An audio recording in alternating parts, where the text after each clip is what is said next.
Katara menggunakan elemen air miliknya untuk menahan serangan panah api dari temannya.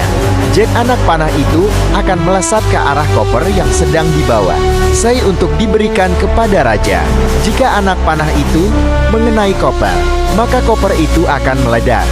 Namun beruntung, Katara berhasil menyelamatkannya dan tidak ada korban jiwa. Sementara itu, Avatar berusaha mematikan api yang disebabkan oleh Pangeran Zuko agar tidak menyebabkan kebakaran yang lebih jauh. Akhirnya, semua api pun padam. Namun saat Aang hendak pergi, tiba-tiba kakinya terjebak tanah, yang ternyata tentara negara tanah sudah menangkapnya karena dianggap sebagai pembuat onar. Aang pun dipenjara di sebuah gunung dengan penjagaan yang super ketat. Di sana juga ada pamannya pangeran. Namun seorang penjaga melihat sebuah gerakan. Tiba-tiba dia diseret dan dibakar. Ternyata itu adalah Pangeran Zuko yang akan menyamar untuk menyelamatkan pamannya. Tapi terlambat. Sang paman akan dibawa dan dipindahkan dari penjara ini ke sebuah parit untuk bekerja, dan beberapa saat kemudian, Yan Zuko pun datang. Pamannya dan Aang sudah tidak ada.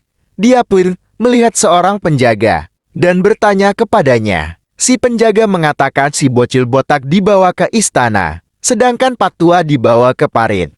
Pangeran Zuko pun akan pergi ke parit. Sementara itu, Avatar Aang sudah menghadap raja, seorang raja tanah yang bernama Bumi.